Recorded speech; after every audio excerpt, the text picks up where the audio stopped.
आपलं हे जे वायरलेस जग आहे ना, ते एका अदृश्य शक्तीवर चालतं, फार फील्ड. चला, आज आपण ह्याच संकल्पनेबद्दल सविस्तर जाणून घेऊया. कधी विचार केलाय की एवढासा छोटा अँटेना मैलोन मैल दूर एकदम स्पष्ट सिग्नल कसा काय पाठवू शकतो? चला याच प्रश्नापासून सुरुवात करूया. तर याचं उत्तर दडलंय अँटेनाच्या आजूबाजूच्या जागेत. आपल्याला वाटतं की ही जागा सगळीकडे सारखीच असेल, पण तसं नाहीये. ती खरं तर दोन वेगवेगळ्या क्षेत्रांमध्ये विभागलेली असते. ही दोन क्षेत्रांची एक कहाणी आहे. एक आहे नियर फील्ड, म्हणजे अँटेनाच्या अगदी जवळचा भाग, जो खूप गुंतागुंतीचा आणि गोंधळलेला असतो. आणि दुसरा आहे फार फील्ड, जे एकदम शांत, सोपं आणि सुव्यवस्थित असतं. आणि हो, आपलं सगळं कम्युनिकेशन ह्याच फार फील्डवर अवलंबून असतं. तर मग हे फार फील्ड नक्की आहे तरी काय? सोप्या भाषेत सांगायचं तर हे अँटेनापासून इतकं दूरचं क्षेत्र आहे जिथे इलेक्ट्रोमॅग्नेटिक फील्ड्स एका सरळ रेडिएटिंग वेव्हमध्ये बदलतात. आणि म्हणूनच हेच क्षेत्र कम्युनिकेशनसाठी वापरलं जातं. म्हणजेच या गोंधळाकडून स्पष्टतेकडे जाण्यासाठी एक सीमारेषा ओलांडावी लागते. हीच ती सीमा आहे जी गोंधळलेल्या नियर फील्डला आपल्या कामाच्या म्हणजे सुव्यवस्थित फार फील्डपासून वेगळं करते. पण मग प्रश्न येतो की दूर म्हणजे नेमकं किती दूर? ही सीमारेषा कुठे सुरू होते? यासाठी काही गणितीय नियम आहेत. एक साधा नियम जो इंजिनियर्स वापरतात तो म्हणजे अँटेनापासूनचं अंतर हे सिग्नलच्या वेव्हलेंथच्या म्हणजे तरंगलांबीच्या साधारण 10 पटींपेक्षा जास्त असायला हवं. म्हणजे R is greater than 10 lambda. जेव्हा आपण हे अंतर पार करतो तेव्हाच खऱ्या अर्थाने फार फील्डची सुरुवात होते. आता बघा, इथेच खरं रहस्य आहे.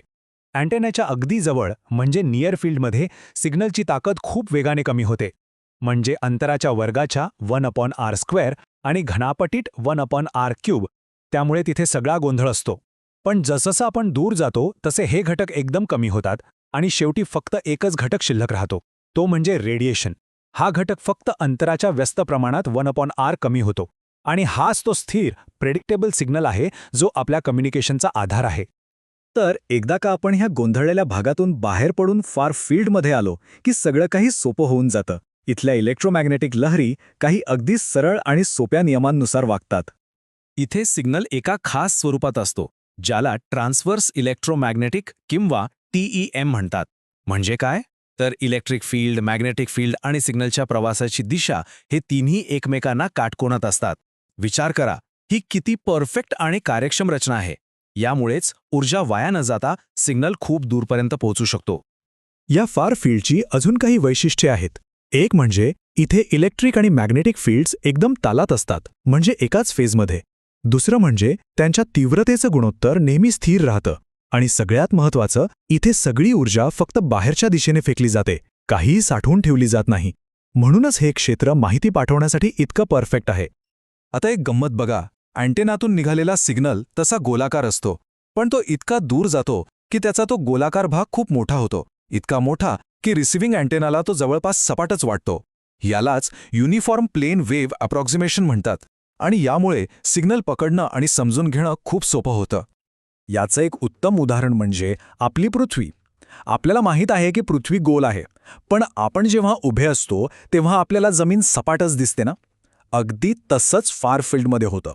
वेव्हफ्रंट इतका मोठा असतो की तो सपाट वाटतो. बरं, हे सगळं तर झालं. पण इंजिनियर्स या फार फील्डमधल्या सिग्नलचं विश्लेषण करतात कसं? कारण इथे काही गुंतागुंत आहेच. आणि ती हाताळण्यासाठी ते काही हुशार गणिती युक्त्या वापरतात. इथे एक मोठा पेच आहे. सिग्नलची ताकद म्हणजे मॅग्निट्यूड मोजणं तसं सोपं आहे. अंतरात थोडा फरक पडला तरी फारसं बिघडत नाही. पण सिग्नलचा फेज मोजणं ते खूपच नाजूक काम आहे. इथे अगदी लहानशी चूकसुद्धा मोठे परिणाम घडवू शकते. हे किती गंभीर असू शकतं ते या उदाहरणावरून बघा. समजा 2 सिग्नल आहेत. त्यांच्या अंतराच्या मोजमापात फक्त अर्ध्या वेव्हलेन्थचा फरक पडला तर काय होईल? त्यांचा फेज 180 अंशांनी बदलेल आणि ते दोन्ही सिग्नल्स एकमेकांना पूर्णपणे नष्ट करून टाकतील. म्हणजे सिग्नल असूनही रिसिव्हरला काहीच मिळणार नाही. तर या मोठ्या समस्येवर उपाय काय? इंजिनियर्स एक हुशार युक्ती वापरतात, तिला म्हणतात पॅरलल रे अप्रॉक्सिमेशन. ते असं गृहीत धरतायत की इतक्या लांब अंतरावरून येणाऱ्या सिग्नलच्या लहरी जवळजवळ एकमेकांना समांतरच असतात. या सोप्या गृहीतकामुळे फेजची गणना अचूक करता येते आणि सिग्नल एकमेकांना नष्ट करत नाहीत. तर मग या सगळ्याचा आपल्या रोजच्या आयुष्याशी काय संबंध? हे फार फील्ड इतकं महत्वाचं का आहे? चला सुरुवातीच्या प्रश्नाकडे परत जाऊया. अगदी सोप्या शब्दात सांगायचं तर फार फील्डमध्ये सिग्नलचं स्वरूप हे प्रिडिक्टेबल, सुव्यवस्थित असतं आणि ते हळूहळू क्षीण होतं. आणि ह्याच गुणामुळे आपलं सगळं लांब पल्ल्याचं वायरलेस तंत्रज्ञान शक्य झालं आहे. आपण रोज वापरतो ते wireless communication, radio, TV, radar system, satellite links, इतकंच काय रेडिओ ॲस्ट्रॉनॉमीसुद्धा, हे सगळं काही फार फील्डच्या सिद्धांतांवरच काम करतं. म्हणजेच लक्षात ठेवण्यासारखी गोष्ट इतकीच, अँटेनाच्या जवळ असतो गोंधळ आणि दूर गेल्यावर मिळतो तो सुव्यवस्थित सिग्नल, जो आपलं संपूर्ण जग एकमेकांशी जोडतो. पण आता आपलं जग या सिग्नल्सनी अक्षरशः भरून गेलं आहे. तर मग विचार करण्यासारखा प्रश्न हा आहे की या फारफील्डच्याही पलीकडे काय असेल? आपलं तंत्रज्ञान जसं जसं पुढे जाईल तसतसं आपण कम्युनिकेशनच्या आणखी कोणत्या नवीन सीमा शोधून काढू?